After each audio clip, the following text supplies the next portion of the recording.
ጤና ይስጥልን ተከበራችሁ የህብር ሬዲዮ ቤተሰቦችና አድማጮች የዕለቱን ዜናዎች እናሰማችኋለን። ዜናውን እናሰማችሁን ያብተማ ሰፋና ታምሩግራን ባለንበት ሰዓት አቆጣጠር የዛሬ መጋቢት 29 ቀን 2017 ዓ.ም ዜናዎችን ከማሰማታችን በፊት አራስተ ዜናውን እናስቀድማለን። ፋኖች በወልቃይትና ሌሎችም ጉዳይ እንደማይደራደሩ ይፋ ማድረጋቸው የተጠናከረው የፋኖ ዘመቻ አንድነት የካንጋሮ ችሎትና የተጋለጠበት ብይን ውዝግቡና አምባሳደሩ መባረር የመሬት ቅርምቱና የፋኖች ማስጠንቀቂያ የአርቲስት ዮርዳኖስ ቁጣ የሞተው አብንና የሶማሌ ፕሬዝዳንት ማስጠንቀቂያ የሚሉና ሌሎችም ወቅታዊ ዜናዎች አሉን። ዝርዝሩን እንሆ።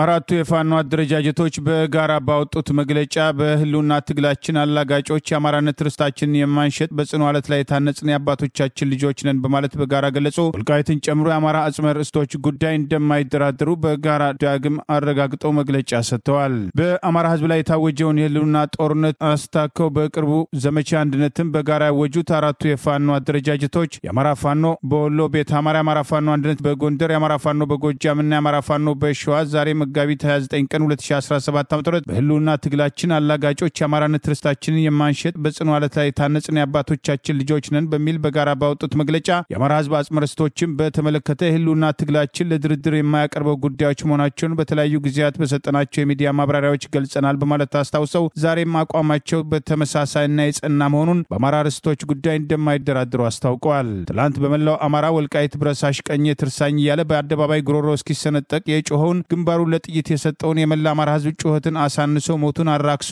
አኮስሶና አኮስሙኖ የወልቃይትን ጉዳይ የጎንደር የራያን ጉዳይ የወሎ የደራን ጉዳይ የሸዋ እንዲሁም የመተከልን ጉዳይ የጎጃም አድርጎ እየነጣጠሉ አናሳና ነጣጣይ ትርክት መፍጠር በአዴናዊነት ካልሆነ ከቶ ምን ሊባል ይችላል በማለት በመግለጫቸው ወቅሰዋል። ትላንት አብይ አህመድ ጎምቶ የባዴን ሰዎችን ይዞ በህቡ ሲሰራባቸው ከቆዩት አንኳር ጉዳዮች መካከል አማራን በአማራነቱ እንዳይቆም የሚያደርጉ የጸረ አማራ ኃይሎችን ድርጅታዊ ፕሮጀክቶች መካከል አንዱና ትልቁ ጉዳይ አማራን በየመንደሩ በክልል የመቀንበብ መንደር ተኮር ፕሮጀክት ትልቁን ስፍራ ይይዛል ሲሉ በዚሁ መግለጫ ጠቅሰው እንዲህ ያለውን የአማራን ህልውና አጥፊ ፕሮጀክት የህልውና ትግላችን ባይቀድመው ኖሮ ጉዳዩ ከባድ ነበር። ዳሩ ግን የአማራ ፋኖ በልኩና በወጉ ተገንዝቦ ፖለቲካዊ ሴራ ድሮችን በጣጥሶ የመጥፊያ ፕሮጀክቱን ቀደን የህዝባችንን የሞት ደብዳቤ ወደ ህይወት የለወጥንበት ሰናይ መንገድ ላይ እንገኛለን በማለት የጋራ አንድነታቸውና ትግሉንም ጭምር ጠቅሰዋል። ስለሆነም ስርዓታዊና መንግስታዊ በሆነ መንገድ የተነጠቅናቸውን አጽመ ርስቶቻችን የትግላችን የጋራ ጉዳዮች ከመሆናቸው ባሻገር የክልነት ዲስኩርና ጫጫታዎችም አማራን የመከፋፈያ በአዴናዊ እኩይ የአማራ ህዝብ መጥፊያ መንገድ መሆኑን መግለጽ እንወዳለን በማለት በዚሁ መግለጫ ያስጠነቀቁት አራቱ የፋኖ አደረጃጀቶች የአማራ ህዝብ አንገቱ አንድ ነው፣ ማንነቱም አማራነት ነው። የተገደልነው የምንገደለው፣ የተፈናቀልነው የምንፈናቀለው፣ በጅምላ የተቀበርነው የምንቀበረው፣ በጅምላ የታሰርነው የምንታሰረው በሙሉ በአማራነታችን እንጂ ሌላ ማንነት ኖሮን እንዳልሆነ የአደባባይ ሀቅ ነው በማለት ጠቅሰዋል። ከአማራነት ዝቅ የሚያደርግ ማንነት የሚሰጡ በቀየና በመንደር የሚቧደኑና የሚያቧድኑ ተረፈ በአዴኖች ካልሆኑ ከቶ ማንም ሊሆን እንደማይችል እናምናለን ያሉት አራቱ የፋኖ አደረጃጀቶች ይሁን እንጂ ከዚህ መሰል አማራዊ አንድነትና ከህልውና ትግላችን በተቃራኒ የቆሙ ኃይሎች የተለያዩ የፋኖ አደረጃጀቶችን በአማራ ህዝብ ህልውና ግንባር ቀደም ጠላት የሆነውን የብልጽግና ወራሪና ጨፍጫፊ ሰራዊት ጋርዮሻዊ ዘመቻ አንድነትን በመደገፍና በመቀላቀል ፈንታ በተቃራኒው በዘመቻ አንድነት ከፍተኛ ድልን እየተቀዳጁ በሚገኙ የፋኖ ወንድሞቻችን ላይ በጎንደር፣ በሸዋ፣ በወሎና በጎጃም የጎንዮሽ ትንኮሳ ራሱን አማራ ፋኖ ህዝባዊ ድርጅት ብሎ በሚጠራው ስም በሚንቀሳቀሱ ቡድኖች ተከፍቶብን ይገኛል ሲሉ አስታውቀዋል። ከንም በላይ የአህፋድና የአህፋፍዴን ቡድኖች በዘመቻ አንድነት አስደናቂ ጀብዱ እየፈጸመ በሚገኘው የአማራ ፋኖ አንድነት በጎንደር ደቡባዊና ማዕከላዊ ጎንደር ቀጠናዎች በሚገኙ ወንድሞቻችን ላይ ወደ ቀጠናው በመግባት ትንኮሳዎች በማድረግ ከጠላት የማይተናነስ ድርጊት ላይ ተጠምደው ይገኛሉ በማለት የወቀሰው አራቱ የፋኖ አደረጃጀቶች መግለጫ ጅራፍ ራሱ ገርፎ ራሱ ይጮሃል እንደሚባለው ግጭት ጨማቂ የአህፋድ ቡድን ሚዲያዎችን ትናንት ዘመቻ አንድነትን ሲያንኳስሱ ከርመው ዛሬ ደግሞ ፈጁን ጨረሱን የሚል ጩኸት ማሰማታቸው አህፋድም ሆነ ግጭት ጠማቂ አመራሮቹ የህልውና ትግላችን የማይገዳቸው አካላት መሆናቸውን በአደባባይ አሳይተውናል በማለት ገልጿል። ግትም በህልውና ትግላችን ውስጥ በጥቁር ታሪክነቱ የምንከትበው ከመሆኑ የዘለለ ሊኖረው የሚችል ምንም አይነት ቁም ነገር እንደማይኖር መላው ህዝባችን እንዲገነዘብ እንወዳለን ሲሉ ጥሪ አቅርበዋል። በአጠቃላይ አንድ መሆናችን በአንድ እዝና ሰንሰለት መታገል ጅምር ስራዎቻችን ጋርዮሻዊ አጽመ ርስቶቻችን ጥያቄዎችን የሚያሳብደውና የሚያመው አካል ከአማራ ህዝብ ታሪካዊ ጠላቶች እኩል የሚታይ መሆኑን በአጽንኦት መግለጽ እንወዳለን ያሉት የፋኖ አደረጃጀቶቹ በመግለጫው ለማስጠንቀቅ እንደሞከሩት ለአማራ ህዝብ ጠላቶች በልሳንነት የምታገለግሉ የሚዲያ አካላት፣ ፖለቲከኞች፣ የማህበረሰብ አንቂዎችና የሚዲያ ተንታኞች ከታላቁ የአማራ ህዝብ ሰቆቃና መከራ ላይ እጃችሁን አንደበታችሁን እንድትሰበስቡ በታላቅ አክብሮት እንጠይቃለን በማለት የፋኖ አደረጃጀቶቹ በጋራ ባወጡት በዚሁ መግለጫ ጠቅሰዋል። ዛሬ ይህን መግለጫ ያወጡት አራቱ የፋኖ አደረጃጀቶች የአማራ ፋኖ በወሎ ቤተ አማራ፣ የአማራ ፋኖ አንድነት በጎንደር፣ የአማራ ፋኖ በጎጃምና የአማራ ፋኖ በሸዋ ከመጋቢት 10 ቀን 2017 ዓ.ም ከሌሊቱ 10 ሰዓት ጀምሮ ዘመቻ አንድነትን አውጀው ዛሬ 20ኛ ቀኑ ላይ የሚገኝ ሲሆን ዛሬም በተለያዩ ግንባሮች ውጊያውን አጠናክረው ቀጥለዋል።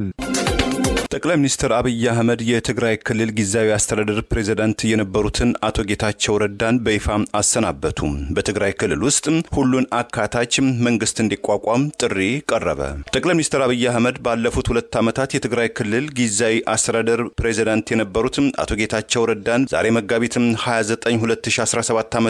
በይፋ ማሰናበታቸውን በትግርኛ ቋንቋ ባስተላለፉት መልእክትም አስታውቀዋል። አቶ ጌታቸው ረዳ ጋር የፕሪቶሪያው የሰላም ስምምነትን ተከትሎ የተገኘውን ሰላም ለማስጠበቅ ላደረጉት ከፍተኛ ጥንቃቄና አመራር የፌደራል መንግስቱ ዕውቅና ይሰጣል ያሉት አብይ አህመድ በመልእክታቸው ከአቶ ጌታቸው ረዳ ጋርም በቀጣይ ስራዎች ጋር በጋራ ተቀራርበን እንደምንሰራ እያረጋገጥኩኝ ለነበራቸው ቆይታ አመሰግናለሁ ብለዋል። በተያያዘ ዜና በትግራይ ክልል ጊዜያዊ አስተዳደሩ አወቃቀር ሁሉን አቀፍና እኩልነትን ባማከለ ሂደት መሆን ይገባዋል ሲል የትግራይ ዓለም አቀፍ ምሁራንና ባለሙያዎች ማህበር GSTS አሳሰበ። የአንድ ፓርቲ የበላይነትን ሊንጸባረቅ አይገባም ሲል ማህበሩ አስጠነቀቀ። የትግራይ ክልል ጊዜያዊ አስተዳደር በህዝብ ተወካዮች ምክር ቤት የስልጣን ዘመኑ ለተጨማሪ 1 ዓመት መራዘሙን ተከትሎ ማህበሩ በትላንትናው ዕለት ባወጣው መግለጫ የጊዜያዊ አስተዳደሩ በየደረጃው ሙሉ የማስፈጸምና የማስተዳደር ስልጣን ባለው መልኩ መቋቋም ይገባዋልም ብሏል። ዞኖችም፣ ከተማዎችም፣ ወረዳዎችና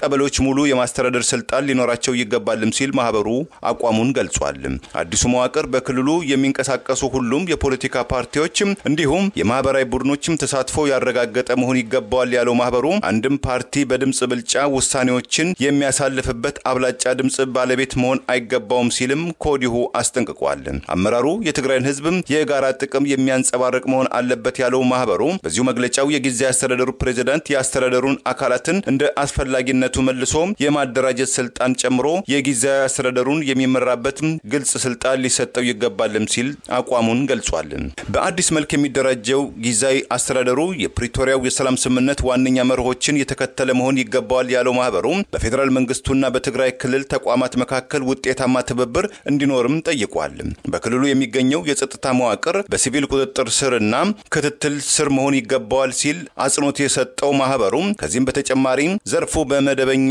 የጸጥታ መዋቅር ተደራጅቶ በሲቪል መንግስት የሚመራ መሆን እንዳለበትም አሳስበዋል። በትግራይ ሰራዊት ፖሊስና ሚሊሻ መካከል ግልጽ የሆነ የኃላፊነት ክፍፍል እንደሚያስፈልግ ያመላከተው ማህበሩ የትግራይ ሰራዊት የመደበኛ የሲቪል የጸጥታ ኃይሎች ሚና ሊረከብም ሆነም ሊወስድም አይገባም ሲል አቋሙን አስታውቋል። ማህበሩ ከዚህም በተጨማሪ ህግ የማስከበር የወንጀል መከላከልና የህግ የበላይነትን የማስከበርና የህዝቡን ጸጥታና ሰላም የማስከበር ኃላፊነቱ የፖሊስ ኃላፊነት ሊሆን ይገባልም ሲል አጽንኦትም ሰጥቷል።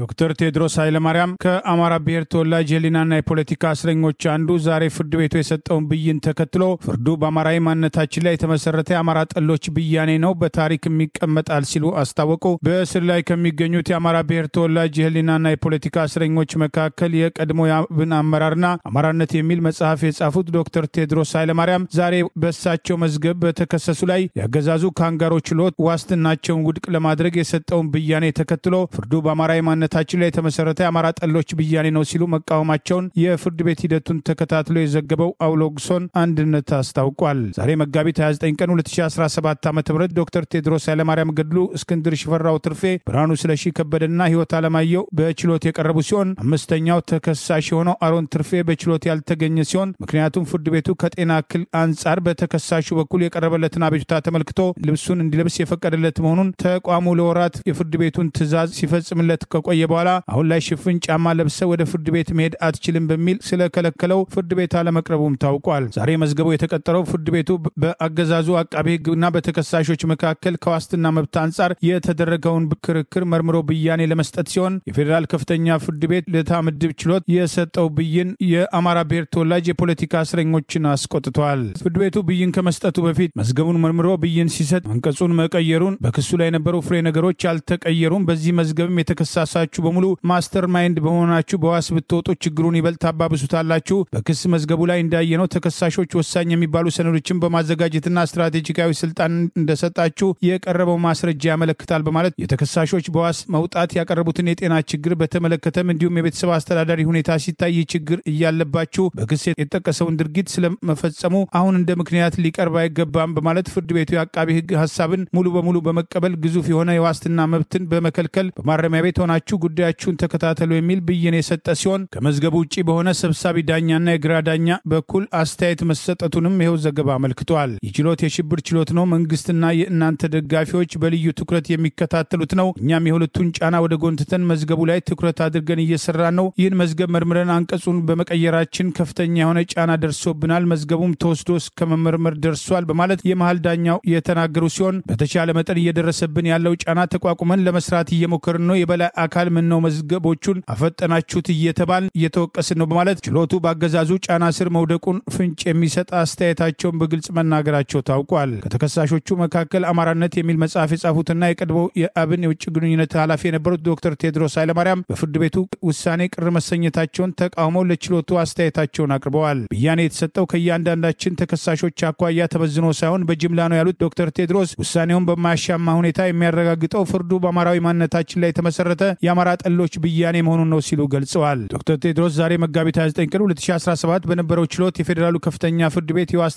ክልከላ ውሳኔን በመቃወም በጥቅሉ ባቀረቡት ተቃውሞ ለማይቀረው የፍትህ ቀን ተመዝግቦ እንዲቀመጥ በማለት ብይኑን ተቃውመዋል። በዛሬው ችሎት የተሰጠው ፍርደ ገምድል ብያኔ በታሪክ ጥቁር መዝገብ ተመዝግቦ እንደሚኖር ለመጪው ትውልድም የፍትህ ስርዓቱ የገባበት ዝቅጠት የሚያሳይ እንደሚሆን አልጠራጠርም ያሉት ዶክተር ቴድሮስ ገና ከመነሻውም የፍርድ ሂደቱ እምነት የማይጣልበትና ፍርድ ቤቱም የመንግስት ደንገጡር መሆኑን የሚያሳይ ግልጽ ምልክቶች ቢኖሩም ምናልባት ለህሊናቸው፣ ለህግ ልዕልና፣ ለሙያቸው ታማኝነት ያላቸው ዳኞች ይኖሩ እንደሆን ለመፈተሽ ሂደቱን ስንከታተል ቆይተናል ሲሉ ገልጸዋል። ዛሬ ከብዙ ዳኝነት ከበርካታ ሰንካላ ምክንያቶች ድርድራ ማለቂያ የሌላቸው ቀጠሮች በኋላ የተወሰነብን ውሳኔ ፍርድ ቤቱ በሚዛን ሳይሆን በሰይፍ እየዳኘን መሆኑን በግልጽ አሳይቷል። ችሎቱ አንቀጽ መቀየሩን እንደ ውለታ በመቁጠር የዋስትና መብታችንን ሊከለክል አይገባም፣ አማራ ክልል ትመላለሳላችሁ በሚል በፈለግንበት ቦታ የመንቀሳቀስ መብታችንን በሚጠስ ሰበብ ዋስትና ሊነፍገን አይገባም፣ አቃቤ ሕግ በሐሰት የፈጠረብንን የሽብር ማስተር ማይንዶች ናቸው የሚል ታርጋ ምክንያት በማድረግ ዋስትና መከልከል አይን ያወጣ መድሎና ግፍ ነው በማለት ተቃውመዋል። ብያኔ የተሰጠው በእያንዳንዳችን ተከሳሾች አኳያ ተመዝኖ ሳይሆን በጅምላ ነው። ይህም በማያሻማ ሁኔታ የሚያረጋግጠው ፍርዱ በአማራዊ ማንነታችን ላይ የተመሰረተ አማራ ጠሎች ብያኔ መሆኑ ነው። ተከሳሾች ያለምንም ፍርድ ከ1 ዓመት ተኩል እስከ 2 ዓመት ከዋሽ 40 እስከ ቅሊንጦ በስር ላይ የቆየን መሆኑና በዚህ የተነሳ እኛና ቤተሰባችን በከፍተኛ ችግር ላይ መውደቃችን ይታወቃል በማለት ዶክተር ቴድሮስ ተናግረዋል። አሁንም የዋስትና መብታችንን ያለበቂ ምክንያት በመንፈግ ከነቤተሰባችን ቅጣት እንድንቀበል መደረጉ በጥንቱ የሐሙራቢ ዘመን እንጂ በ21ኛው ክፍለ ዘመን ይፈጸማል ተብሎ የማይታሰብ ፍርደ ገምድል ነው በማለት ድርጊቱን ተቃውመዋል። የተከበራችሁ ዳኞች የዛሬው ፍርድ በእኛ የአማራ የህሊና የፖለቲካ እስረኞችና ቤተሰቦቻችን ላይ የተጣለ የቅድመ ፍርድ ቅጣት ብቻ አይደለም፣ በአጠቃላይ በፍትህ ስርዓቱና በራሳችሁ በዳኞቹም ላይ የተሰጠ አሳፋሪ ፍርደ ገምድልነት ነው። ህዝባችን በሚታገልለትና በማይቀረው የፍትህ ርዕት ዘመን አንገታችሁን የምትደፉበት ውሳኔ እንደሆነ አትጠራጠሩ በማለት ለፍርድ ቤቱ አስታውቋል። ፍርድ ቤቱ ለሰኔ 10 እና 11 2017 ዓ.ም ተለዋጭ ቀጠሮ መስጠቱም ታውቋል። በኢትዮጵያ እስራኤል አምባሳደር አብርሃም ንጉሴም ከአፍሪካ ህብረት የመታሰቢያ ፕሮግራም ላይ እንዳይሳተፉ መከልከላቸውን የእስራኤል መንግስት እርምጃው ተቀባይነት የሌለው ክብረ ነክ ነው ሲል አወገዘ። የአፍሪካ ህብረት የሩዋንዳ 31ኛ ዓመት የዘር ጭፍጨፋን ለመዘከር በአዲስ አበባ ዛሬ ጠርቶት በነበረው የዝክረ ሰማዕታት ፕሮግራም ላይ በኢትዮጵያ የእስራኤል አምባሳደር ትውልደ ኢትዮጵያዊው አብርሃም ንጉሴ ለመታደም ከስብሰባው ስፍራም ሲደርሱ የአፍሪካ ህብረት አባል አገራት ከአምባሳደሩ አብርሃም ጎን አንቀመጥም በማለታቸው አምባሳደር አብርሃም ከአዳራሹ እንዲወጡ መገደዳቸውን ዘ ታይምስ ኦፍ እስራኤል ዘግቧል። የእስራኤል የውጭ ጉዳይ ሚኒስትር ለአፍሪካ ህብረት አዲሱ ኮሚሽነር ጅቡቲያዊው መሐመድ የሱፍ በላከው የተቃውሞ መግለጫ የእስራኤል ዲፕሎማት አምባሳደር አብርሃም የሩዋንዳም ቱትሲዎችን እንዲዘክሩ በተጋበዙበት መድረክ ላይ ኮሚሽነር መሐመድ ጸረ እስራኤል አንድምታ ያለው የፖለቲካ ጎዳና መከተላቸው በእጅጉ አሳዛኝ ነው። ይህ አይነቱ እርምጃ በመጀመሪያ ደረጃ ተቀባይነት የሌለው ለሩዋንዳ ሰማዕታት ክብር መንፈግ በእስራኤል አይሁዳውያንና በሩዋንዳ መካከል ያለውን ታሪካዊ ትስስርን ከግንዛቤ ውስጥ ያላካተተ ነው ብሎታል። የቀድሞው የሊኩዊድ ፓርቲ የህዝብ እንደራሴም ካለፈው ዓመት ጀምሮ በኢትዮጵያ እስራኤል አምባሳደር ሆነው የተሾሙት አምባሳደር አብርሃም ላይ የተወሰደው እርምጃን በቀላሉ እንደማይመለከተው የገለጸው የእስራኤል የውጭ ጉዳይ ሚኒስትር ተገቢ ያለውን የዲፕሎማሲያዊ መንገዶችን እንደሚጠቀም አግባብነት ካላቸው አካላት ጋርም ተጨማሪ ማብራሪያ እንደሚሻም አስታውቋል። የእስራኤሉ ዲፕሎማት አምባሳደር አብርሃም ከአፍሪካ ህብረት ኔልሰን ማንዴላ መታሰቢያ ስብሰባ ማዕከል መባረራቸውን የዘገበው ሌላኛው የእስራኤል ጋዜጣ ኢየሩሳሌም ፖስት መረጃውን በማህበራዊ ትስስር ኤክስ ገጹ ላይ በአጭሩ ቢያጋራውም ሙሉ ዜናው ግን ከገጹ ላይ አንስቶታል አሊያም ማንበብ አልተቻለም። የእስራኤሉ ዲፕሎማት አብርሃም ከአፍሪካ ህብረት እንዲባረሩ ውሳኔ መስጠታቸው የተነገረው የቀድሞው የጅቡቲ የውጭ ጉዳይ ሚኒስትር በግብጽ የጅቡቲ አምባሳደርና የአረብ ሊግ ቋሚ መልእክተኛ የነበሩት ኮሚሽነር መሐመድ አሊ የሱፍም እስከ አሁን ድረስ ቀጥተኛ ምላሽም አልሰጡም። የአማራ ፋኖ በጎጃም ዛሬም ዘመቻ አንድነትን አጠናክሮ ቀጥሏል። ያገዛዙ ስልጣን አስጠባቂ ጦር በመተከል ዳንጉር ወረዳ በመግባት የአማራ አርሶ አደሮችን ንብረት መዝረፍና ማውደሙ ተገለጸ። ሁሉም አማራ ትግሉ እንዲቀላቀል ጥሪ ቀርበዋል። የአማራ ፋኖ በጎጃም ጃዊ መተከል 4ኛ ክፍለ ጦር ቃል አቀባይ ፋኖ ያዕቆብ ጌታው እንዳስታወቀው በክፍለ ጦሩ ስር የፍሬም ልምነ ብርጌድ ተወርዋሪ የፋኖ አባላት ወደ ጃዊ ፈንድቃ ከተማ ሰርገው በመግባት 4 ባንዳ የሚሊሻ አባላትን እስከ ወዲያኛው መሸኘታቸውን 2 የሚሊሻ አባላት ተሰነዘረው ጥቃት መቁሰላቸውን አስታወቀ። በተጨማሪም ወራሪው የአብይ አገዛዝ ቡድን በመተከል ክፍለ ሀገር ዳንጉር ወረዳ በመግባት የአማራ አርሶ አደሮችን ንብረት መዝረፉና ማውደሙን አስታውቋል። አማራን ከምድረ ገጽ አጠፋለሁ ብሎ የተነሳው ጨፍጫፊ የብልጽግና ቡድን በአገው ሸኔ ባንዳዎች እየተመራ በዳንጉር ወረዳ በሚገኙ በደሙ ቀበሌ አዲስ ዓለም ጎጥ፣ ሰላም አርጊው ጎጥ፣ ቆታ፣ አንጃኩያ፣ ቢዝር፣ ባምብጅ ውሃ፣ በላያ፣ አውጀሚስ ሌሎችም ቀጠናዎች በመግባት ንጹሃን አማራዎችን በግፍ መጨፍጨፋቸውን ማፈናቀላቸውን ቤት ማቃጠላቸውን ገልጾ ሀብት ንብረት አውድመዋል፣ ዘርፈዋል ያለው ይኸው መረጃ አሁንም በማውደም ላይ እንደሚገኙ ጠቅሷል። በገፍ እየታረደ ያለውን አማራ ለመታደግ በዱር በገደል እየተዋደቀ ያለውን ፋኖ በመደገፍ ሁሉም አማራ የድርሻው መወጣት አለበት በማለት የጠቀሰው ፋኖ ያዕቆብ ጌታውን ጥሪ አቅርበዋል። በእንዲህ እንዳለ በጎጃም አገው ምድር ክፍለ ጦር ሰከላት ከትላንት በቀጠለው ወታደራዊ እርምጃ አሸባሪው ራሱን መከላከያ ብሎ የሚጠራው የአብይ አገዛዝ ስልጣን አስጠባቂ ጦርና ያሰማራቸው ባንዳዎች ሬሳቸውን ሲለቅሙ መዋላቸውን ትላንት ሰከላ ላይ በተደረገው አውደ ውጊያ እስር ቤት በመስበር 40 የግፍ እስረኞችን ፋኖ ማስለቀቁን 4 የቃታ መሳሪያ መማረክ የቻለ ሲሆን በ70 ሺህ ብር የተገዛ በሬ ካድሬዎች ሊጠቀሙበት ተዘጋጅቶ የነበረ መማረኩን እንደ ሚሊሻ 1 ፖሊስ 7 የአገዛዙ ስልጣን አስጠባቂ ጦር መደምሰሳቸውንም አስታውቋል። በፋኖ ሽንፈት የደረሰበት የአገዛዙ ኃይል ንጹሃኖችን መጨፍጨፉን ያምሮ በሽተኛ ብርሃኑ አያና የሚባል ሰው ገለው ሬሳውን አላስቀብርም ማለታቸውን ከ3ኛ ክፍለ ጦር ዘንገና ብርጌድ፣ ጊዮን ብርጌድ፣ ሰሜን ደስታ ብርጌድ፣ ኤፍሬም አጥናፉ ብርጌድና ከ5ኛ ክፍለ ጦር ገረመው ወንዳወክ ብርጌድ፣ አረንዛው ዳሞት ብርጌድ በውጊያው በመሳተፍ በጠላት ላይ ከፍተኛ ድል መቀዳጀታቸውን የክፍለ ጦሩ ቃል አቀባይ ፋኖ ይበልጣል የእውነቱ አስታውቋል። ይበንዲ እንዳለ አማራ ፋኖ በጎጃም ቀኝ ጌታ ይፍታዬ ንጉሴ 6ኛው ክፍለ ጦር ንጉስ ተክለ ሃይማኖት ብርጌድ ስርዓቱን በማገልገል ላይ ያለውን ግለሰብ ዛሬ በቁጥጥር ስር ማድረጉ ታውቋል። ይኸው ባንዳ በደብረ ማርቆስ ከተማ ውስጥ መሽጎ ራሱን ጥምር ብሎ የሚጠራውን የስርዓቱን ወንበር አስጠባቂ ሰራዊት አይቀጡ ቅጣት እየቀጣ የሚገኘው ፋኖ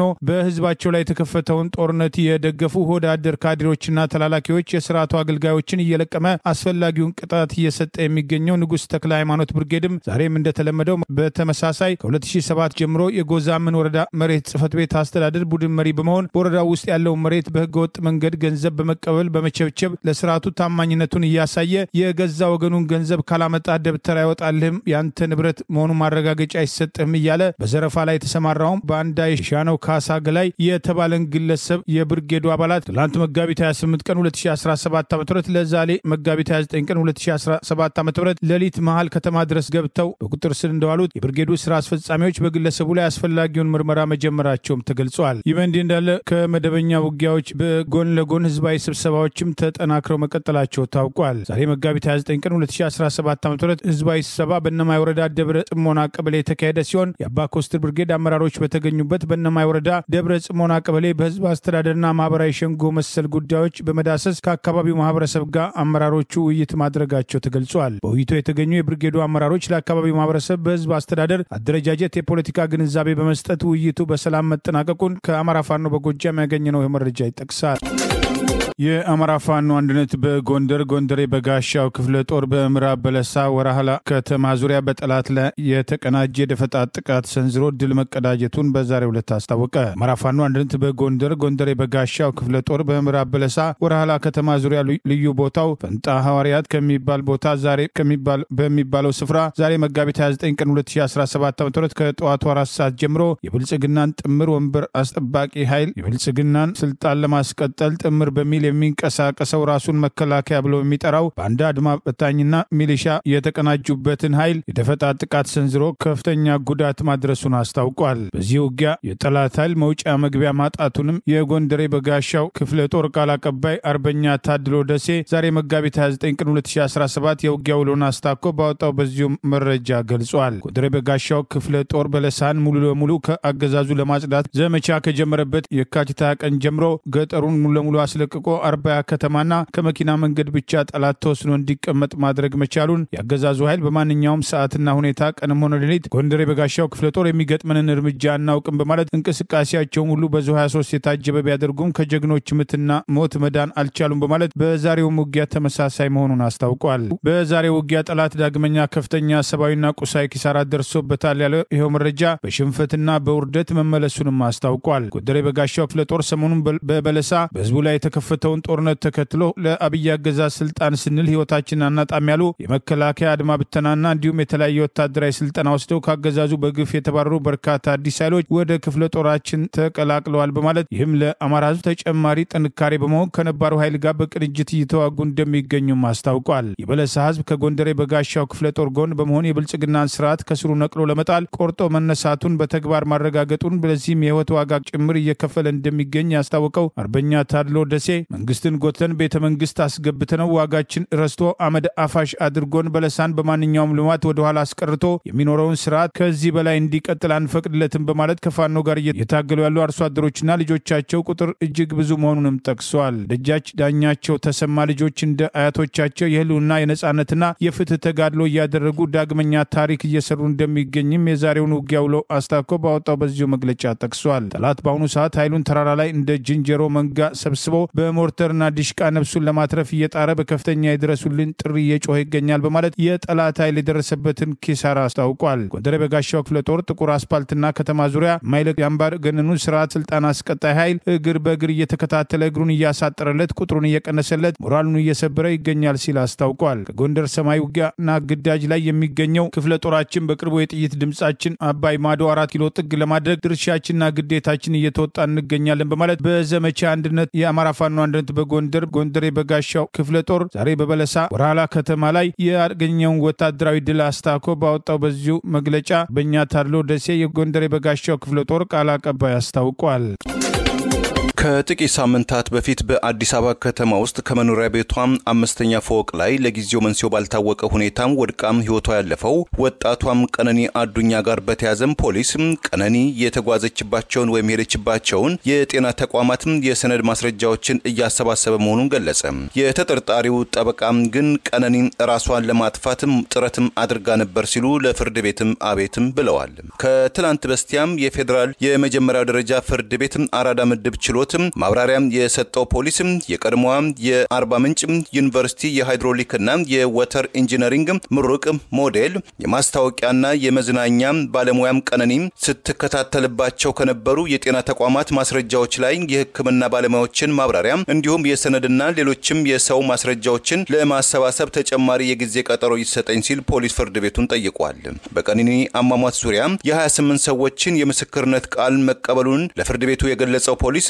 ከቀነኒ አሟሟት ጋር የተጠረጠረው እጮኛዋ አርቲስት አንዱዓለም ጎሳ በሟችና በተጠርጣሪው ስልኮች ላይ ተደርገው የነበሩ የምርመራ ውጤቶችም ባለመድረሱም ተጨማሪ ቀናትም እንዲፈቀድለት ለፍርድ ቤቱም ጥያቄ አቀርበዋል። የተጠርጣሪው የድምጻዊው አንዱዓለም ጎሳም ጠበቃ በበኩላቸው ፖሊስም አሁንም በተመሳሳይ ምክንያትም ተጨማሪ ቀናት እየጠየቀ ነው። የአስክሬን ምርመራ ውጤቱም ተጎጂዋ ቀነኒ በህይወት እያለች ከህንጻ ላይ ወድቃ ሞተች እንጂ ተገድላ ከህንጻ እንደተወረወረች የሚያሳይ ምንም አይነት ማስረጃ የለም። በተጎጂዋም ቀነኒ የተጻፉ ማስታወሻዎች ላይ ቀነኒ ለቤተሰቦቿም ለእጮኛዋና ለጓደኞቿም ራሷን ልታጠፋ መሆኑን ጽፋለች። ተጎጂዋም ከዚህ ቀደም የራሷን ህይወት ለማጥፋት በተደጋጋሚ መድኃኒት ወስዳለች በማለት የተጠርጣሪው ጠበቃ ለችሎቱ የማብራሪያ ሐሳብም አቅርበዋል። የአርቲስት አንዱዓለም ጠበቃ ከዚህም በተጨማሪ በደንበኛቸው በአርቲስት አንዱዓለም ዙሪያ አንዳንድ ግለሰቦችና መገናኛ ብዙሃን የተዛቡ መረጃዎችን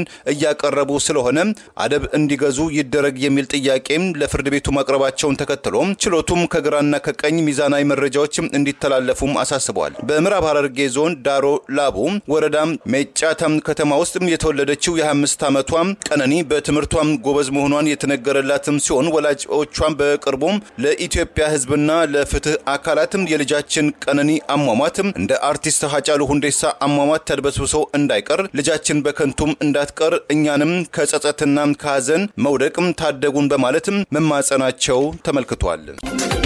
በሸዋ አገዛዙ በአማራ ህዝብ ላይ የከፈተውን ጦርነት ለማስቀጠል ተጨማሪ ሀብት አሰባስባለሁ በሚል የከተማ ቦታዎችን እየቸበቸበ መሆኑን በመቃወም በሸዋ 2 ክፍለ ጦሮች በጋራ ባወጡት ማስጠንቀቂያ በአጣዬ ከተማ የሚደረገውን የመሬት ችብቸባ ተቃውመዋል። የአማራ ፋኖ በሸዋ አጼ ይኩኖ አምላክ ክፍለ ጦርና የአማራ ፋኖ 77 ክፍለ ጦር በጋራ ባወጡት ማስጠንቀቂያ በአማራ ህዝብ ላይ ጦርነት የከፈተው አገዛዝ ስልጣን አስጠባቂው ጦር ያጣውን ድል ጦርነት የከፈተው አገዛዝ ተጨማሪ ሀብት ለማሰባሰብ የከተማ ቦታዎችን እየቸበቸበ ጦርነቱን ለማስቀጠል ያለውን እቅድ በመቃወም በአጣዬ ከተማ ይህንኑ ለማስፈጸም የወጣውን የመሬት ሊዝ ጨረታ በመቃወም ዛሬ መጋቢት 29 ቀን 2017 አውጥተዋል። 2 ክፍለ ጦሮች ከብልጽግና መራሹ ዘራፊና ገዳዩን በዴ ቡድን ጋር የህልውና ትግል ከተጀመረ ዛሬም ተጠናክሮ መቀጠሉን ጠቅሰው የህልውና ትግል በብልጽግና መራሹ መንግስት ላይ ኢኮኖሚያዊ፣ ፖለቲካዊ፣ ማህበራዊ ኪሳራዎች እያደረሰ እንደሚገኝም አስታውሰዋል። አገዛዙ እየደረሰበት ያለውን ኢኮኖሚያዊ፣ ፖለቲካዊና ማህበራዊ ኪሳራ መቋቋም ሲያቅተው የከተማ ቦታዎችን በሊዝ በመሸጥ የሚፈጽመውን የአማራን ህዝብ የዘር ጭፍጨፋ አጠናክሮ ለማስቀጠል እየሰራ እንደሚገኝ በመጥቀስ ይህንን ድርጊት ታውግዘዋል። በዚህም ያጣዬ ከተማ አስተዳደር ጽህፈት ቤት የቦታ ሊዝ ጨረታ ማውጣቱን መሰረት በማድረግ ተቃውሟቸውን ገልጸዋል። የአማራ ፋኖ የህልውና ትግል ከጀመረበት ጊዜ አንስቶ በጨረታ የሚሆን በማንኛውም መንገድ ከመንግስት ወደ ግለሰቦች የሚዛወሩ ቦታዎች ህጋዊ የማይሆኑና መሬቱ ተወርሶ ለትግል ዓላማ እንደሚውል በተደጋጋሚ ሲገለጽ መቆየቱን ያስታወሰው የክፍለ ጦሮቹ መግለጫ ይህንን መመሪያ በማናለብኝነት ችላ ብላችሁ እዚህ አገዛዝ ላይ መሬት በመግዛት ጦርነት ለተከፈተበት ህዝብ ለአገዛዙ የገቢ ምንጭ በመሆን የአማራን ሞትና እንግልት በምትደግፉ ሰዎች ላይ የማያዳግም እርምጃ እየወሰድን በጨረታ ያገኛችሁትን ቦታ በመውረስ ለትግል ዓላማ የምናውለው መሆኑን እንገልጻለን በማለት ከወዲሁ አስጠንቅቀዋል። ይህንን ድርጊት የፈጸሙ ግለሰቦች በሚደርስባቸው ኢኮኖሚያዊም ፖለቲካዊም ሆነ ማህበራዊ ኪሳራ የአማራ ፋኖ መዋቅሮች ተጠያቂ እንደማይሆኑ ገልጸዋል። ከዚህ ድርጊት በመቆጠብ የአማራ ግዴታችሁ እንድትወጡ የታሪክ ተወቃሽ ከመሆን እንድትድኑ በማለት 77 ክፍለ ጦርና የአማራ ፋኖ በሸዋ አጼ ይኩኖ አምላክ ክፍለ ጦር በጋራ ባወጡት በዚሁ ማስጠንቀቂያ ጥሪ አቅርበዋል። አገዛዙ በአማራ ህዝብ ላይ ቀጥተኛ ጦርነት ከመክፈቱ በፊት አብይ አህመድ ስልጣን ላይ ከወጣ በኋላ ለ10 ጊዜ አጣዬ ከተማን በተደጋጋሚ በኦነግ ሸኔ ስም ሲያቃጥልና ሲያወድም የቆየ ሲሆን በአካባቢው የነበሩ የአማራ ልዩ ኃይሎችን ጭምር በተጠና መንገድ በመጨፍጨፍ የአገዛዙ ስልጣን አስጠባቂ ጦር ራሱን መከላከያ ብሎ የሚጠራው ኃይል አይቶ እንዳላየ መሆኑን የአጣዬ ተጎጂዎች በምሬት በጊዜው መግለጻቸው አይዘነጋም። በአጣዬ የአማራ ብሔር ተወላጆች ላይ የተከፈተውን ጥቃት ተከትሎ ዜጎች ከነነብሳቸው ከነቤታቸው የተቃጠሉበት ተጋድመው የታረዱበትና የተጨፈጨፉበት ድርጊት በወቅቱ ሰፊ መነጋገሪያ ሆኖ እንደነበር አይዘነጋም። ጥቃቱ አማራን በኦሮሚያ ክልል መጤ ብሎ ከማሳደድ ከመግደልና ከማሰር አልፎ አማራ ክልል በቀጥታ የመጣበት ጥቃት ማሳያ ተደርጎ በአጣዬ የደረሰው ጉዳት በተደጋጋሚ ሲጠቀስ መቆየቱ አይዘነጋም። የአብይ አገዛዝ ከአዲስ አበባ ሞያሌና ድሬዳዋ አልፎ እስከ ወሎ ድረስ ኦሮሚያ ክልል እናካልላለን በሚለው ስውር አጀንዳውና ይህን አጀንዳ ሰሞኑን በአደባባይ በአገራዊ ምክክር ኮሚሽን ስም ይፋ ከማድረጉ በፊት አጣዬን እንደ መረማመጃ በመቁጠር ተደጋጋሚ ጥቃት በመፈጸም ለዚሁ ዓላማ ማስፈጸሚያ አድርጓል የሚል ወቀሳ በጊዜው ሲነሳ እንደነበር አይዘነጋም። በአማራ ማንነቱ ሳቢያ የታሰረው አርቲስት ዮርዳኖስ የፍርድ ቤት ውሳኔ በይቅርታ የማይታለፍ ተራ ስህተት ሳይሆን የክስ አቀራረብን የክስ ስነ ስርዓት ህግን የጣሰና የችሎቱን ውግንና በግልጽ ያሳየ ወንጀል ነው በማለት ዛሬ በፍርድ ቤት ተቃውሞውን አቀረበ። በአማራ ማንነታቸው ሳቢያ ከታሰሩ የህሊናና የፖለቲካ እስረኞች መካከል አንዱ የሆነውና በነ አርቲስት ዮርዳኖስ አለሜ መዝገብ በአገዛዙ የፈጠራ የሽብር ወንጀል ከተከሰሱት 12 ተከሳሾች መካከል ጆን ተሻገር የተባለው ተከሳሽ በሌለበት የተከሰሰ በመሆኑ 11ዱ ዛሬ ፍርድ ቤት የቀረቡ ሲሆን ፍርድ ቤቱ አስገራሚ የተባለ ከዚህ ቀደም ጠፋብኝ ያለውን ሰነድ አግኝቻለሁ ተካቷል በማለት ማቅረቡ ተቃውሞ አስነስተዋል። መዝገቡ የተቀጠረው ከሳሽ አቃቢ ህግ ባቀረበው የሰነድና የሰው ማስረጃ ላይ የተደረገው ክርክር መርምሮ ብይን ለመስጠት የሚል ቢሆንም ፍርድ ቤቱ በዕለቱ ከዚህ በፊት በክስ ማስረጃነት ያልተያዘ ጠፍቷል በመባሉና ተፈልጎም ባለመገኘቱ የታለፈና በወቅቱም ብዙዎችን ያስገረመና ያነጋገረ የአፋልጉኝ ጥሪ በችሎት ጭምር የቀረበበት የሲዲ ማስረጃ አሁን ላይ ፍርድ ቤቱ ተገኘ በማለት ባለቀ ሰዓት በማስረጃ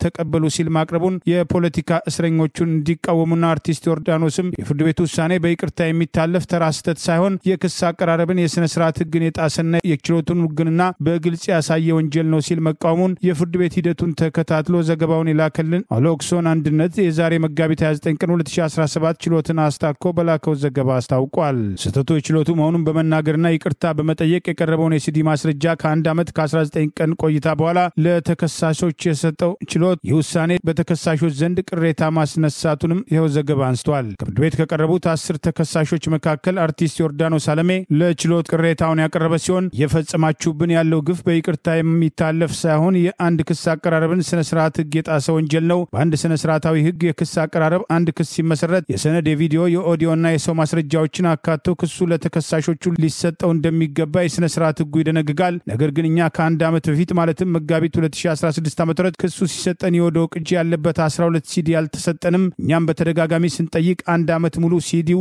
የለም በሚል መልስ ከችሎት ሲሰጥ ቆይቷል ሲል አስታውሷል። በዚህ መሰረት የሰው ምስክር ተሰምቶ አልቆ እኛም በሰነድና በሰው ማስረጃ ላይ አስተያየት እንድንሰጥ ተጠይቀን አስተያየት ሰጥተን ጨርሰን እኛም ብይን ለመስማት ለሶስተኛ ጊዜ ቀጠሮ ተሰጥቶን ስንመላለስ ከርመን ዛሬ ብይን በመስሚያችን ቀን 12 የሲዲ ማስረጃ ተገኝቷል ብሎ ችሎቱ ይቅርታ ሲለን በጣም ያሳዝናል በማለት ድርጊቱን ተቃውሟል። እኔ ይህ ሲዲ አርቲፊሻል ኢንተለጀንስ በሀገራችን ተራቋል ብሎ መንግስት በይፋ ተናግሯል። በመሆኑም አሁን ተገኘ የተባለው ሲዲ ከክሱ የቀረበ ለመሆኑ ማስረጃ ችሎቱ ለኛ ማቅረብ አይችልም ሲል ተቃውሞውን ገልጿል። ስለዚህ እኔ አላምናችሁም የምላችሁ በምክንያት ነው። መንግስት ተብየው በሰውና በሰነድ ማስረጃ እኛን ጥፋተኛ ማስባል ስላልቻለ በአርቲፊሻል ኢንተለጀንስ የተዘጋጀ የስልክ ልውውጥ በሐሰት እንዳቀረበ ነው የምረዳው። ከ1 ዓመት በኋላ ማለት ነው። አሁን የተናገርኩት ሂደቱን እንደማይቀይረው አውቃለሁ። ነገር ግን የፍርድ ቤት ውሳኔ በይቅርታ የሚታለፍ ተራ ስህተት ሳይሆን የክስ አቀራረብን የስነ ስርዓት ህግ የጣሰና የችሎቱን ውግንና በግልጽ ያሳየ ወንጀል እንደተፈጸመብን በታሪክ እንዲቀመጥ ያህል ብቻ ነው ሲል በፍርድ ቤቱ ውሳኔ ላይ ተቃውሞውን ማሰማቱን በመጨረሻም ፍርድ ቤቱ በሰጠው የሲዲ ማስረጃ ላይ አስተያየት በቅርቡ እሰማለሁ በሚል ለሚያዝያ 9 ቀን 2017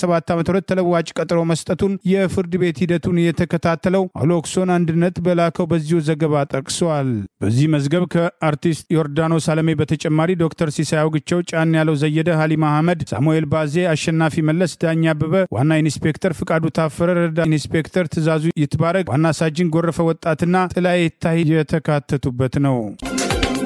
በ24 ሰዓታት ውስጥ ለሁለት ጊዜያት በርካታ የሞርታር ጥቃቶችን በቅርብ ርቀት የታዘቡት የሶማሊያው ፕሬዝዳንት ሐሰን ሼክ መሐመድ የደህንነት ሹማምንቶቻቸውን አስጠነቀቁ። በትላንትናው እሁድም ከደህንነትም ኃላፊዎችምና ከመረጃ ሰራተኞች ጋር አስቸኳይ ስብሰባ መቃደሾ ውስጥ ያካሄዱት ፕሬዝዳንት ሐሰን ሼክ የአልሸባብ ታጣቂዎች የፕሬዝዳንቱ ቤተመንግስትን ቪላም ሶማሊያን የመቃደሾ አውሮፕላን ጣቢያ አካባቢ የሚገኘውን የዲፕሎማቶችና የወታደራዊ ሹማምንቶች መቀመጫ የሆነውን ሃሌን ቤዝ ካምፕ ላይ በ24 ሰዓታት ውስጥ ለሁለተኛ ጊዜ ያስወነጨፉትን 40 ሚሊ ሜትር ሞርታር መተኮሱም የቱርክ አየር መንገድን የመሳሰሉ በረራዎች መቋረጣቸው ወይም ወደ ጅቡቲ መስመር መቀየራቸው ከፍተኛ የደህንነትም ጥቃትም የሚደርስበትም የመቃደሾ ከተማ አካባቢ ከፍተኛ ትኩረት ሊሰጠው እንደሚገባም ፕሬዝዳንት ሐሰን ሼክ አስጠንቅቀዋል። ካስሚዳም የተባለው የበይነ መረብ እንደዘገበው በትንሹም 6 የሚደርሱ የሞርታር ጥቃቶች ያስተናገደው የመቃደሾ አካባቢ ስጋትም የገባቸው ፕሬዝዳንት ሐሰን ሼክም ተመሳይ እርምጃ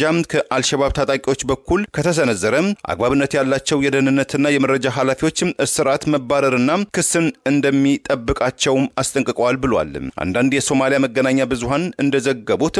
በቅርቡ ወታደራዊ ድል እየተቀዳጀ መሆኑ የሚነገርለት የሶማሊያ መንግስት የመከላከያና የደህንነት አባላትን አልሸባብን ለመዋጋት ከመሃል ከተማ ርቀው መውጣታቸውን ለወትሮም በየ100 ሜትር የፍተሻና የደህንነት እንቅስቃሴ የሚታይባቸው የሶማሊያ ዋና ከተሞችና አውራ ጎዳናዎች ጥበቃዎቻቸው መላላቸው ስጋት ማሳደሩም ተስተውሏል። በቅርቡ ወደ መካከለኛው ሸበሌ ጦር ግንባር ድረስም ተጉዘው ሰራዊቶቻቸውን ያበረታቱት ወታደራዊ አመራር የሚሰጡት ፕሬዝዳንት ሐሰን ሼክ ትዕግስታቸው እየተሟጠጠ መምጣቱን የሶማሊያ መገናኛ ብዙሃን ገልጸዋል።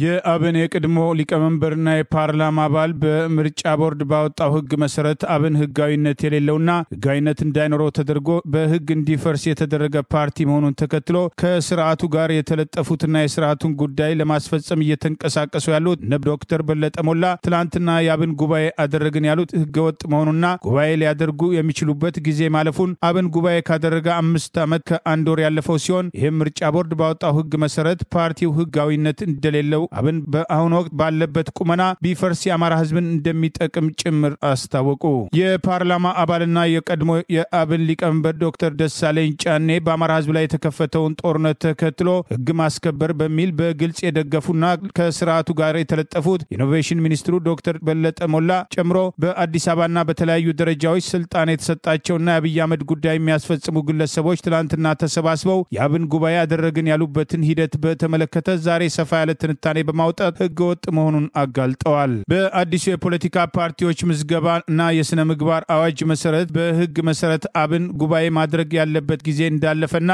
በአዋጁ መሰረት ሀገራዊ ፓርቲዎች የሚጠበቅባቸውን 10,000 አባላት ፊርማ የተሻሻለ የፖለቲካ ፓርቲ ፕሮግራም የተሻሻለ የፓርቲ ህግ ደንብ እንዲያስገቡና ከ500 ሰው በላይ የመስራች ፈራሚዎች 500 የጉባኤ ተሳታፊዎች በተገኙበት እንደገና ጉባኤ አድርገው እንዲመዘገቡና ህጋዊ ሰውነት አግኝተው እንዲንቀሳቀሱ በተጣለባቸው የግዴታ የድጋሚ ምዝገባ መሰረት አብን በምርጫ ቦርድ በተደጋጋሚ መስፈርቱ እንዲያሟላ ቢታዘዝም ሁለተኛውን ጉባኤ ካደረገበት የካቲት 12 ቀን 2012 ዓ.ም ጀምሮ ሶስተኛ ጉባኤ ያደረኩበት እስካለበት እስከ ትላንትና መጋቢት 28 ቀን 2017 ድረስ ለ5 ዓመታት ከ1 ወር ጊዜ ምንም አይነት በቦርዱ ተቀባይነት ያለው ጉባኤ አላደረገም። በአዲሱ አዋጅ መሰረት ህጋዊ ምዝገባ ምስክር ወረቀት አልተሰጠውም በማለት አስታውቀዋል። ከስርዓቱ ጋር የተለጠፉት እነ ዶክተር በለጠ ሞላ በትላንትናው ዕለት በአብን ስም አደረግኩት ያሉትን ጉባኤ በህጉ መሰረት ህጋዊነት አጥቶ እንዲፈርስ የተፈረደበትን አብን እንደ አዲስ ይዘው መምጣት የፈለጉበትን ምክንያት ሰፋ ባለው ጽሁፋቸው ላይም ጠቆም ለማድረግ ሞክረዋል። በአዋጁ መሰረት አብን የካቲት 12 ቀን 2015 ዓ.ም በኋላ ተጨማሪ 3 ወር ጊዜ ብቻ ያለው ሲሆን ግንቦት 12 ቀን 2015 ዓ.ም በኋላ ግን እስካሁን ድረስ ቦርዱ በይፋ ባይሰርዘውም በተግባር ጉባኤ ማካሄድ ባለመቻሉ እንዲፈርስ ይገደዳል ወይም ፈርሷል በማለት ህጉና ምርጫ ቦርድ ሊከተለው የሚገባውን መመሪያ በመጥቀስ አስታውሰዋል። የ3 ዓመት ከ3 ወርም ጊዜ አልፎ 1 ዓመት ከ10 ወር ተጨማሪ በጠቅላላው 5 ዓመት ከ1 ወር በቦርዱ ተቀባይነት ያገኘው ጉባኤ ሳይካሄድ የቆየው ፓርቲ ቦርዱ ሳይሰርዘው የቀረው በአራት ምክንያቶች ሊሆን ይችላል በማለት ግምታቸውን ሰጥተዋል። የአብይ አገዛዝን በአማራ ህዝብ ላይ የከፈተውን ወረራ ህጋዊ በማለት የገለጹትና ትላንትና ራሳችን ተመራርጠናል በማለት ያሳወቁት እነ ዶክተር በለጠ ሞላ ዛሬ አብን ይዘው ብቅ ያሉበትን ምክንያት ዶክተር ደሳለኝ ጫኔ ግምታቸውን ሲያስቀምጡ አንደኛ በገዢው ፓርቲ ብልጽግና ትእዛዝ ለቀጣዩ ምርጫ የተወሰኑ አመራሮች በአጃቢነት እንዲሳተፉ ተፈልጎ ከሆነ፣ ሁለተኛ የአብን ተመራጮች በፓርላማ ውስጥ ከገዢው ፓርቲ ቀጥሎ አብላጫ መቀመጫ ያለው በምክር ቤቱ የአሰራርና የአባላት ስነ ምግባር ደንብ እንደሚጠራውም ዋነኛ ተቃዋሚ ፓርቲ የሚባለውን ፓርቲ መሰረዙ ቦርዱ የህዝብ ግንኙነት ጉዳትና ጫና ያመጣብኛል ብሎ አስበው ሊሆን ይችላል። ሶስተኛ አመራሩ በሂደት ልዩነቶችን አጥብቦ ችግሩን ፈቶ መቀጠል ከቻለ በሚል በዋነትም ሊሆን ይችላል። አራተኛ የቦርዱ ተቋማዊ የማስፈጸም አቅም ማነስ ወይም በትኩረትና ክትትል ማነስ ሊሆን ይችላል በማለት ግምታቸውን አስቀምጠዋል። ተሿሚው አንጃ ትላንት አካሄድኩት ያለው ጉባኤ ለመጥራት የሚያስችለው አካል ብሔራዊ ምክር ቤት ወይም ማዕከላዊ ኮሚቴ ውሳኔ ያላሳለፈበት፣ ጉባኤ አዘጋጅ ያልሰየመበት፣ ማዕከላዊ ኮሚቴ ውሳኔ እንዲያስተላልፍም በአግባቡ ስብሰባ ያልተጠራበት፣ አብዛኞቹ የትላንቱ ጉባኤ ተሳታፊዎችም በፓርቲው መዋቅሮች የማይታወቁና ያልተወከሉ አዳዲስ ፊቶች መሆናቸውን ከወጡ ፎቶግራፎች ተረድቻለሁ ሲሉ ገልጸዋል። የፓርቲው አባል መሆን አለመሆናቸው ግን ከጥርጣሬ በጸዳ መንገድ ማረጋገጥ አልቻልኩም ያሉት ዶክተር ደሳለኝ ጫኔ የተደረገው ጉባኤም ሆነ የአመራር ምርጫ ግን እንዳልተደረገ የሚቆጠር ፓርቲውም ህልውናው እንደሌለው የሚቆጠር የጥቂት አመራሮች የስልጣንና የጥቅማ ጥቅም ቢጠይቅም በተደጋጋሚ እንደምለው ከምግብ ዋስትና ማረጋገጫ የዘለለ ፋይዳ የሌለው ድርጅት እንዲሆን በተጠና መንገድ ተደርጓል ብለዋል። ብዙ ዋጋ በከፈልንበት ፓርቲያችን ላይ እንደዚህ ያለ የመረረ ግምገማ ለማሳረፍ ያስገደደኝ ጉዳይ አብን መስራት የሚችለውን በወቅቱ በአጭር ጊዜ የሰራና በጥቂት የከፍተኛ አመራሮች ስህተት የፖለቲካ ገበያውን እንዲያጣ የተደረገ ከዚህ በኋላም ከመኖሩ ይልቅ ባለመኖሩ የአማራን ህዝብ የሚጠቅም ፓርቲ ነው ብዬ ስለማምን ነው ሲሉ አስታውቀዋል። የአማራ ህዝብን ባይጠቅምም እንኳን የማይጎዳ ቢሆን ኑሮ የተሾሙት አመራሮች እንጀራ በልተው ቢያድሩበት በግሌ ችግር የለብኝም ያሉት ዶክተር ደሳለኝ ጫኔ የፖለቲካ ምህዳሩ ሲፈቅድ ለአማራ ህዝብ ከዚህም ባለፈ መላው ኢትዮጵያንን ታግሎ ማታገል የሚችል ድርጅት እንዴት መመስረት እንደሚቻል እንደሚያውቁም አስታውቀዋል። ዛሬ በእርግጥ ፖለቲካው የጠመንጃ ፈሙዝ በሆነበት አገር የፓርቲ ፖለቲካ ከአጭር ጊዜ አንጻር ፋይዳው ዝቅ ያለ ነው በማለት ዶክተር ደሳለኝ ጫኔ ትላንት የተደረገውን ህገወጥ ጉባኤና ምርጫ ቦርድ በህጉ መሰረት አስቀድሞ እንዲፈርስ ያደረገውን አብን ህጋዊነት ሊሰጠው እንደማይችል በተዘዋዋሪ ግልጽ አድርገዋል። ዘላለማዊ ክብር ሞገስ በአብን ውስጥ በተለያየ ተሳትፋችሁ ውድ ዋጋ ለከፈላችሁ ጓዶቻችን በማለት የቀድሞ የአብን ሊቀመንበርና የፓርላማ አባል ዶክተር ደሳለኝ ጫኔ ሰፋ ያለ አስተያየት ዛሬ በማቅረብ ድርጊቱን አጋልጠዋል። ምርጫ ቦርድ ህወሓት ያደረገውን ጉባኤ ህገወጥ ነው በማለት በ3 ወራት ውስጥ ሌላ ጉባኤ ካላደረገ ሰርዛሉ ብሎ አስጠንቅቆ የነበረ ሲሆን ከአብይ አህመድ ጋር የተለጠፉ የአብን አመራሮች ከ5 ዓመት ከ1 ወር በኋላ ትላንት ጉባኤ ሲያደርጉ እንዴት ዝም አለ የሚሉ ጥያቄዎችም ዛሬ ተከትለው መቅረብ ጀምረዋል። ለዛሬ ያሉን ዜናዎች እነዚህ ናቸው። ዜናውን ስታደምጡ ለቆያችሁ የህብር ሬዲዮ ቤተሰቦችና አድማጮች ምስጋናችን ድረሳችሁ። የህብር ሬዲዮ ኦፊሻል የዩቲዩብ ቻናላችንን ሰብስክራይብ ያላደረጋችሁ ሰብስክራይብ በማድረግ በተጨማሪም የደውል ምልክቱን በመጫን የህብር ሬዲዮ ቤተሰብ እንድትቀላቀሉ በአክብሮት እንጋብዛለን።